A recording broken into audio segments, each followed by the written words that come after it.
Modna kreatorka Blaženka Orlandić nedavno je predstavljala Crnu Goru na velikom međunarodnom modnom događaju Sarajevo Olympic Fashion Destination, održanom na Jahorini sa svojim brendom Blanka Orlando. Danas će se baš ona priključiti preko Skype-a. Nadam se da je tu. Blaženka, da li se čujemo? Čujemo se, dobro jutro, hvala Ivona na pozivu, pozdrav svima. Dobro jutro, hvala vama što ste se odazvali. Pa evo, za početak, čuli ste uvod, da li nam možete nešto više reći o ovom međunarodnom događaju? Kako je došlo do toga da svi predstavljate, kakve su bile kreacije? Ajde od toga da počnemo. Ja sam u decembru primila putem maila poziv od agencije ABC Models Management, koja je glavni organizator tog događaja. I naravno iz toga trena nije bilo dileme da prihvatim taj poziv, a s obzirom da je Sarajevo blizu, onda sam odlučila i da i prisustvujem. Jer prisustvo nije bilo obavezno, mogao se outfit poslati. Ali kao što rekao, blizu je Sarajevo i bilo mi je zadovoljstvo što sam učestvovala i bio dio svega toga. Jer u stvari povod je bio 41 godina od održavanja Sarajevskih olimpijskih igara. I kako vam je bilo? Kakve utiske nosite odatle? Prije svega modeli koje smo predstavljali trebali su u stvari kao inspiracija da bude upravo olimpijske igre, zima, snijeg, već sve što ide uz to. Tako da je kao prvo i osnovno je bilo da bude bijela boja i sve ostali detalji, vučko, kao što rekoh, snijeg, srebrno, pahulje i sve ostalo. Tako da učestvovalo je oko 10-ak država sa 50 učesnika. Bilo je zaista ovako interesantno i upoznati ljude i biti dio nečega, a s obzirom da ja pripadam jednoj srednjoj generaciji koja se sjeća u stvari samih olimpijskih igara, bilo mi je zaista ovako zadovoljstvo i malo nostalgično, ako mogu tako da kažem. Evo, baš sad i gledamo neke od tih kreacija, pa da li to možete i da nam kažete gdje nalazite inspiraciju? Što se inspiracije tiče, inspiracija je uvijek tu oko nas. Ako smo kreativni u bilo kom smislu, onda je inspiracija uvijek tu. Mene najviše inspirišu ljudi koji su oko mene, ljudi koji mi dopuste u stvari da taj neki model, kroj, detalj mogu i svoju zamisao mogu da iskažem na najbolji mogući način i da nisam sputana u tom trenutku, odnosno onda kad radim. Isto tako, ja jako volim materijale i svaki materijal, čak i onaj koji možda nije namijenjen za neki odjevni predmet, od njega uvijek može da se napravi nešto interesantno i svaki komad, odnosno parče materijala može da posluži za neku, ako ništa, za neki detalj, tako da inspiracije ne hvali tako da. A kako izgleda vaš kreativni proces od ideje do tog finalnog proizvoda? I koliko zapravo treba za jednu kreaciju vremena? Mada je to vjerovatno sve individualno, ali...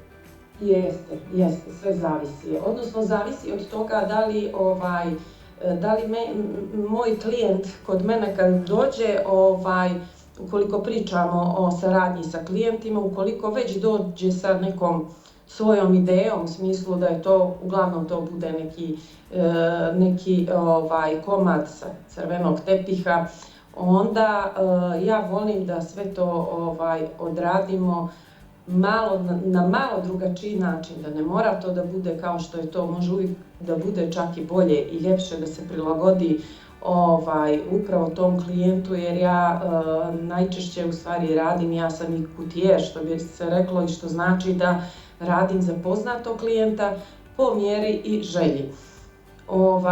Naravno da radim i svoje sopstvene kreacije, a prosto ideje same naviru u smislu kad ja postavim materijal na lutku i kad krenem sa tim kačenjem, ajde tako da kažem, materijala, onda ni samo u datom momentu, ne znam, prosto ruke rade same od sebe i napravi se to nešto što na kraju stvarno izgleda kao da je prava haljina, u stvari je na lutki materijal ukačen tako da on u stvari izgleda i koja može da bude i bude na kraju neka od, ajde da kažemo, haljina. A da li imate neku omiljenu eru ili stil koji vas posebno inspiriše i zbog čega? Pa, ne posebno. Jedino što ja lično volim i to kroz život uvijek volim svijetle boje, volim generalno boje, osim crne i bijele koje zaista su za mene onako klasika. Volim te, evo kao što će sad kreće proljeće, volim te proljećne boje, ali vidi se i na meni, evo imam jednu rozu bluzu sa nekim detaljem. Prirodni materijali su mi jako bitni, znači jako volim da radim sa prirodnim materijalima. Oni zaista imaju svoj kvalitet, svoju posebnost. Vidi se kad se odradi, onda nositi bilo koji model od prirodnog materijala je jako prijatno, prozračno, pamuk, svile, viskoze, vunena odijela, vuneni kaputi, tako da ima mnogo toga. Proces izrade nije tako jednostavan što kažete od ideje, od početka samoga. Znači puno toga ima što se ne vidi, unutrašnji dijelovi koji da bi ta haljina, korset, kaput, sako stajao tako kako stoji. Puno tu treba nečega što se ne vidi. Znači to je taj unutrašnji dio, puno posla, strpljenja, a prije svega ljubavi, jer ukoliko ne volite posao koji radite, tako i ja svoj, onda ni rezultati baš ne mogu da budu, niti može da se traje. Prije svega ovoga mislim da najvažnije od svega jeste kvalitet, a onda i povjerenje koje stičemo međusobno, klijent i ja. Znači mora klijent imati povjerenje u mene, a i ja u njega da on zna što tačno želi, a isto tako ukoliko se meni prepusti, onda ja sam sigurna da greške neće biti, jer moji klijenti ovdje u Tivtu, jer sam ja iz Tivta, odnosno živim u Tivtu, inače sam Podgoričanka, imam zaista dugogodišnje klijente koji apsolutno, bukvalno skoro pa bez riječi možemo da dođemo od nekakvog početne ideje do krajnjeg proizvoda, tako da evo možete i po slikama fotografijama koje sam vam poslala, to su moji Tivčani uglavnom. I hvala svima. Eto, kažete da imate dugogodišnje klijente, a da li se nekad desilo da neki od klijenata ima neke specifične želje i zahtjeve koje biste htjeli, eto sada podijelite sa nama, koje možda i niste mogli da ispunite ili se niste slagali sa tim željama klijenta, pa ste našli neki kompromis? Ne nešto posebno. Ja jedino što po klijenata, ali to su uglavnom mlađe generacije, mlađe cure, tražim od njih da budu realni. Znači, ukoliko oni vide neku haljinu koja je sa crvenog tepiha, ja samo kažem budimo realni, možemo nešto približno ukoliko baš oni insistiraju da to bude tako, što ja nisam neki zagovornik, jer ukoliko radim, ukoliko svi možemo da budemo drugačiji i svi trebamo da imamo nekakav svoj stil i taj komad da bude unikatan, upravo zato je prednost šivenja. Tako da, prosto ni ja ne pristajem baš uvijek na sve da bude onako kako oni su zamislili. Ukoliko smatram da to njima neće stajati, recimo, onda isto tako ukoliko smatram da određena boja i vrsta materijala ne podržava taj model, oni moraju da prihvate moju sugestiju, jer krajnji rezultat nije samo njihovo zadovoljstvo, nego mora biti i moje. A hoćemo da krenemo od tih samih početaka. Kako je izgledao vaš početak u svijetu mode i dizajna? Prilično je to davno bilo, s obzirom da ja pripadam srednjoj generaciji. Ajde da kažem da je to, početci su bili možda još i u osnovne škole, tokom srednje škole.